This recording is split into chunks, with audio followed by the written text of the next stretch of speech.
Voltamos à nossa entrevista com o secretário de Estado de Direitos Humanos do Espírito Santo, Júlio Pompeu, fazendo uma avaliação do problema dos presídios que vem acontecendo no Brasil e também o que acontece aqui no nosso estado, Espírito Santo.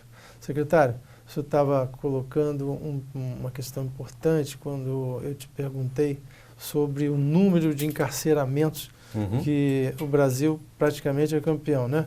Mas o senhor colocou uma questão muito importante, que a gente tem que avaliar o número de encarceramentos e cruzar essa informação com a criminalidade que também é elevada. Por que acontece esse nível de criminalidade? Se você olha, por exemplo, nós temos uma desagregação histórica, não é? De aparelhos sociais, não é? De políticas sociais que poderiam ser... que são importantes na prevenção do crime, em evitar que crimes ocorram. Porque uma coisa assim curiosa, né?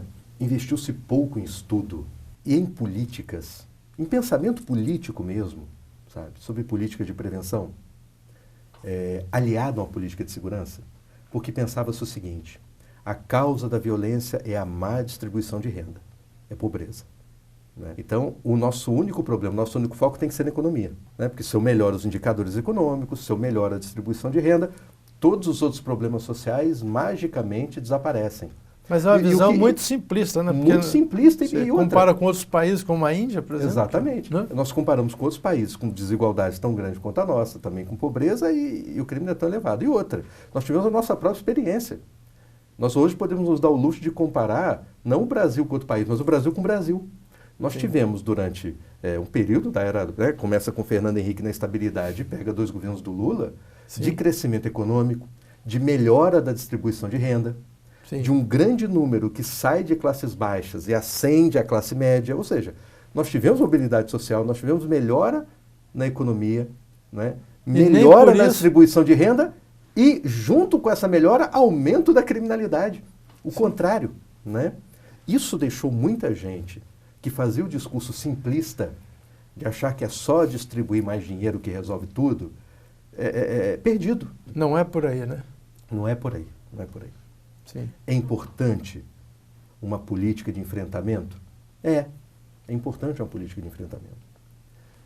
A nossa política de enfrentamento com polícias, né, muitas, ela tinha um problema. Ela tinha um problema grave, né? O primeiro deles é que, consequência da ditadura, as polícias, elas foram transformadas, os órgãos de repressão, eles foram transformados, doutrinados, durante a ditadura, muito mais para serem órgãos de proteção do Estado, do que órgãos de proteção da sociedade.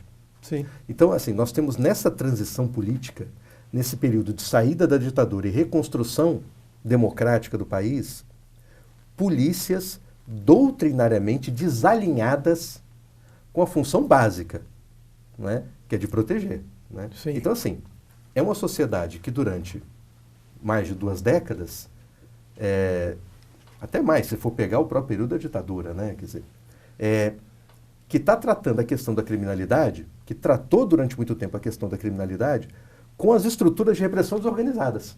Qual é um ponto fundamental? Um segundo pilar da segurança, podemos dizer assim. Porque um primeiro é controle disciplinar dos presídios. Conquistamos isso no Estado a duras penas. Né? Mantemos com orgulho isso hoje. Aqui no nosso Estado. Aqui no nosso Estado. Outros estados conseguiram também. Né? Sim. Mas o nosso aqui é o que fez isso, digamos assim, com o maior salto. Né? Sim. Nós saímos de uma situação prisional. Né? Ruim. Tão ruim quanto Alagoas tem hoje, Manaus tem hoje, Maranhão, né, que o Maranhão tem hoje. Nós saímos de um estado tão ruim quanto e passamos ao primeiro. Né? Então, assim, um exemplo de transformação então, né? em pouco tempo. Indicando isso. O né? segundo pilar é o seguinte: as agências que atuam nas políticas de segurança no sentido estrito, elas têm que trabalhar de forma integrada e harmônica. E mais, com foco doutrinário, não na defesa do Estado, mas na defesa do cidadão. As próprias polícias passaram por uma grande transformação ao longo desses anos também, com muitas forças. Eu vou citar um exemplo, não é nosso, né? É um exemplo pessoal, um exemplo da família, né? Meu tio é coronel da PM, da reserva, não aqui do Estado, do Distrito Federal. Sim. Meu tio formou-se oficial da PM no Rio de Janeiro, quando o Rio de Janeiro era a capital.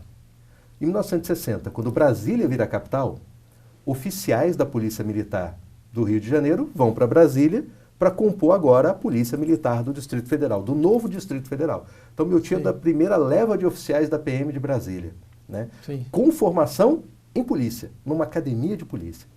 O que acontecia no Distrito Federal? Oficiais de CPOR, né?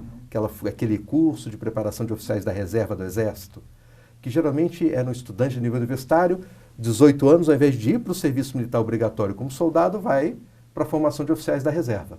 Esse oficial, você podia ficar no Exército, não sei como é hoje, mas até, acho que ainda continua, até no máximo 5 anos, né? Depois de 5 anos, tem que ser desligado da força, vai para a reserva, não remunerada. Então o que acontecia? O sujeito ficava 5 anos ali como oficial do Exército, da Marinha, da Força Aérea, né? Sendo treinado para aquilo que Exército, Marinha, Aeronáutica tem que ser treinado mesmo. Esse sim, é segurança do Estado, né? Sim. Com esse tipo de treinamento. E quando saía dali, era jogado de paraquedas, né? Sem concurso, nem nada, era num decreto, né? Saía do Exército e virava oficial da PM. Então o sujeito que tem 5 anos de treinamento no Exército é quem vai treinar o soldado. Então, meu tio era muito desgostoso, porque ele é um policial antigo, sabe? Treinado como policial. Para ele o foco é defender cidadão. E ele via, depois como coronel foi comandante-geral da PM, ele via os comandados dele, a primeira linha de frente, a dos oficiais, gente de exército. A briga dele dentro da polícia foi dizer, ao longo desses anos todos, nos anos 70, sabe? Dizer polícia é polícia, exército é exército. Isso como comandante da PM, e do lado tinha um oficial, um general de exército, que era o comandante do comandante. Né? Então, assim, foi um momento difícil para as polícias. Então, as polícias militares, em especial as militares, mas isso aconteceu em todas as outras, mas as polícias militares resgatarem a sua dignidade como polícia é uma obra sendo feita no país, uma obra ainda incompleta, mas que... É uma questão que passa desapercebida, porque isso é coisa que vive quem está no quartel. E até pelos tomadores de decisão, né? Por isso que talvez tenha perdurado durante tanto tempo, né? E é um processo lento, mas assim, eu digo isso com muito orgulho, sabe? A Polícia Militar do Espírito Santo, ela está muito avançada nisso. Né? Os policiais aqui ficam muito ressentidos quando sai uma matéria da Polícia do Rio de São Paulo, sabe? Com corrupção, com grupo de extermínio, né? E vem cobrar aqui, olha, como se polícia militar fosse tudo igual no país. Não é, sabe? A polícia militar do Espírito Santo... imagem negativa. Imagem negativa. Como se tudo fosse igual. Polícia militar do Espírito Santo não é igual a da Bahia, não é igual a de Minas, não é igual a de São Paulo, não é igual a do Rio. E mais, tem muito a ensinar a todas as outras. Né? Basta ver o seguinte, olha o número de policiais mortos. Estou nem falando o quanto a polícia mata em confronto, mas olha o número de policiais mortos em confronto. Quanto mais desagregada a polícia, quanto mais a polícia se vê, sabe, como defensora de Estado, mais você tem policiais agindo fora da lei, não é? E mais você tem a consequência de agir fora da lei, que é se expor também. Como diz a música, né? Também morre quem atira, meu amigo. Né? O que você coloca, o senhor coloca é uma questão conceitual também. Só para você ter uma ideia, para comparar com o nosso vizinho no Rio de Janeiro. Né? Eu passei Réveillon lá, então acompanhei muito de perto notícias cotidianas do Rio de Janeiro. No dia 2 de janeiro, às 18 horas, eu estava ouvindo rádio nessa hora. Então, assim, nem acabou o segundo dia do ano, já tinha morrido no Rio mais policiais do que pessoas mortas em confronto com a Polícia Militar do Espírito Santo ao longo de todo o ano passado. E sabe quantos policiais militares morreram em confronto ano passado no estado do Espírito Santo? Nenhum. Que beleza. Os casos que nós tivemos em 2015 de morte de policiais, os acusados da morte do policial foram presos. Não mortos. Não mortos. Olha o que aconteceu em Belém agora, recentemente. Um policial militar foi morto, do dia para a noite, 24 mortos, um por hora. 24 mortos em Belém. Sim. De policial saindo, matando indiscriminadamente para vingar o colega que foi morto. Uma represália, seja, né? Nós temos uma polícia que trabalha dentro da lei. Isso é fundamental, isso é um ganho para o policial e é um ganho gigantesco para a sociedade. É por isso que eu digo, nossa polícia, ela é exemplar para outras polícias militares, né? E a consequência disso são os bons números que nós temos conseguido. Nós temos 10 anos de queda, de redução.